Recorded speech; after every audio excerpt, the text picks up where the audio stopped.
folks that I spoke to from all over the country and eventually all over the world was that they were doing something very differently that they did when they were 16, 17, 18, 19, 20. When they fell in love for the first time, that was a very spectacular and wonderful experience.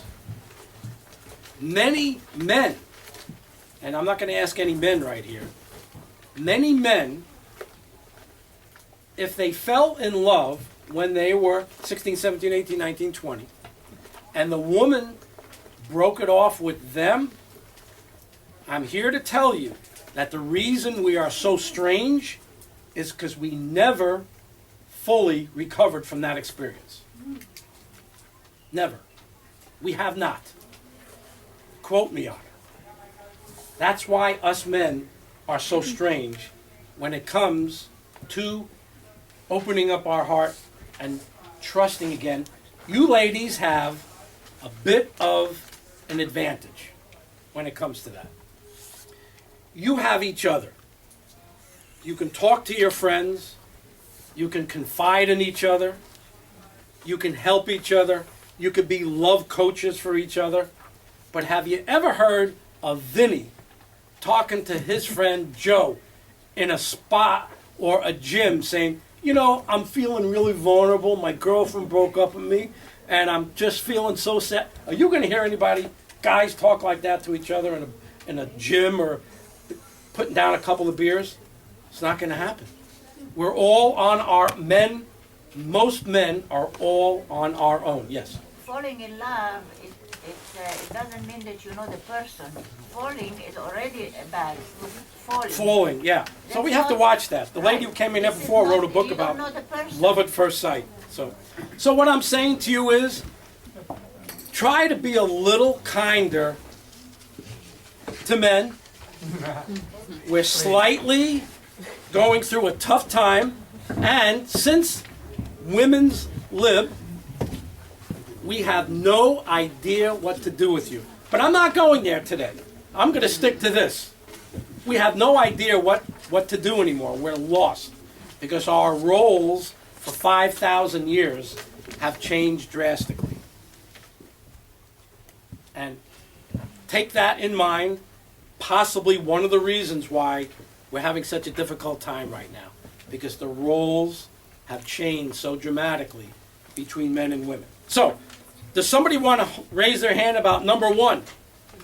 Anybody want to, does this mean anything? Does it anybody, I can do it if you don't want to. You want to do it? No, I see someone in the back there. You don't have it? Okay, send it back. There's just a few more. I've made 40. There's one right there. Okay. So,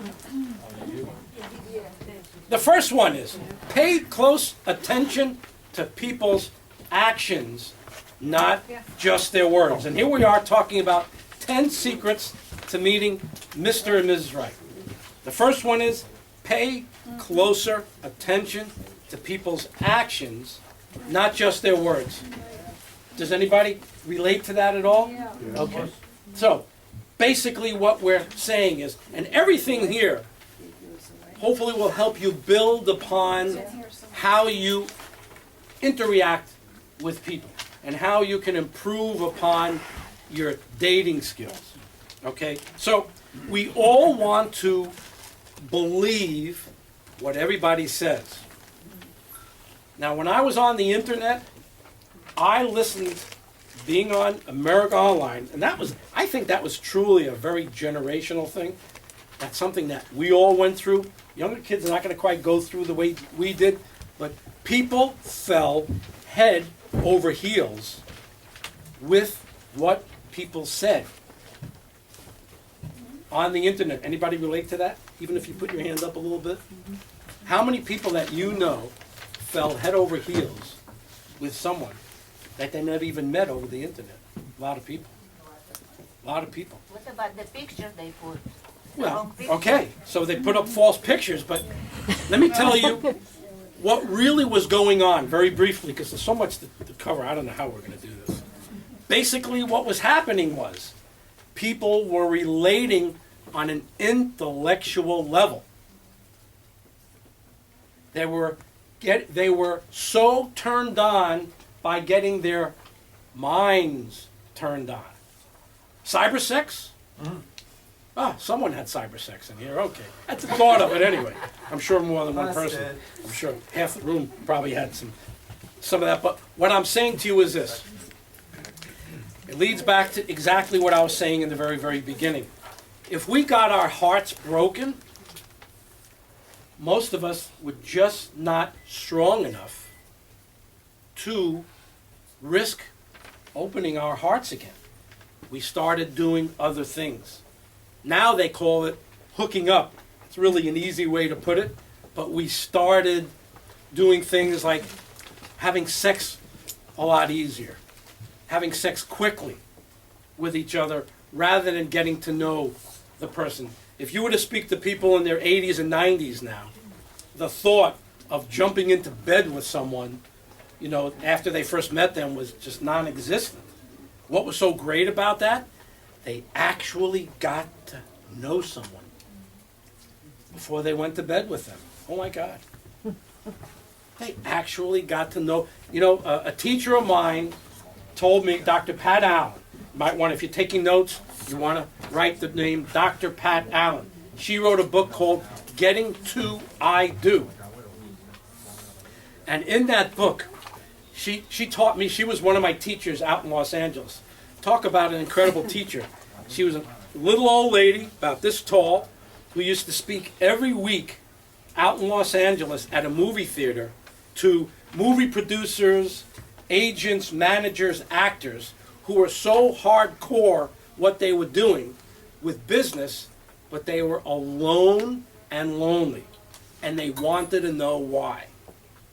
And this little old lady was telling them why they are alone.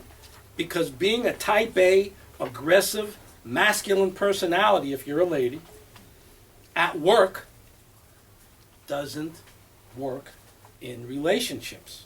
And she was teaching everybody, all these movie producers, heads of movie studios. She used to pack this movie theater with hundreds of people.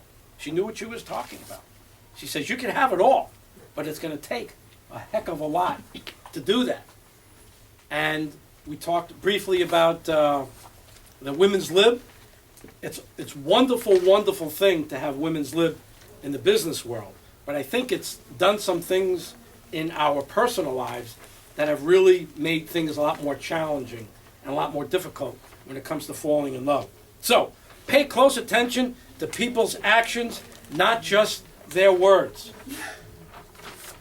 And the big example of that was listening to what people said on the internet. You never even met them. They want you to fall in love with them. You want to fall. It's not about the intellect. It's like oil and water. The intellect, you can't fall in love with deep feelings intellectually. The reason why is that your mind changes. That's why it's so difficult to date now. Because we find someone that we like, and they're so in their heads, they're so in their minds, protecting their hearts, that their minds change quickly. Where all of you know in this room that when you have loving feelings in your heart, that doesn't change every week. You don't just change. It stays with you maybe forever. So our goal is to want to be able to open up our hearts again, as scary as that might sound, because if we don't, there's a very, very good chance, like Dr. Pat Allen would say, that you're going to be alone and lonely, and you're going to die, and there won't be anybody around you to be there for you. You have to be able to make changes in your life. Things aren't working great these days. If they're working great for you, excellent. But if they're not working great for you as far as attracting someone, there has to be other ways to do it. And mainly one of the most important ways to do it is try not to lead with your head and what you think about relationships. Try to lead with your heart And I know there's plenty of things you can get mad at me for saying lots of stuff, but the heart is where it's at. Heart to heart relationships, where it's at, not head to head. Give an example. Well, the example of what I was saying on the internet, your head gets stimulated, Another one. and then you change your mind.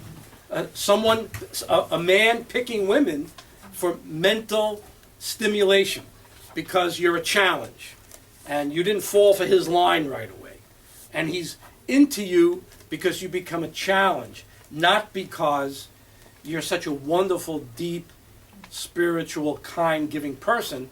He's into you for the mental gymnastics that you caused in his head. So what happens online millions of times, you get chased. Why did you get chased? I just wasn't that interested. So you got chased, and then you finally said to yourself, this guy is really a nice guy. He's so sweet, he's so kind, he's been so good to me, he's taken me out to dinner. I should really give him a chance. You didn't like him at first. There was definitely something not right, but he kept going after you and kept going after you, feeding your ego, making you feel good, complimenting you, taking you out. Then all of a sudden, about 6 months down the line, after hearing that he loved you a dozen times, 100 times, you said, you know what? This guy is really a pretty, you know what? I kind of love him too. I think I've fallen in love with him. So what do? He says to you, I love you, like he said it 100 times, and then you say to him, you know, I love you too. Watch his eyes. If his eyes drop,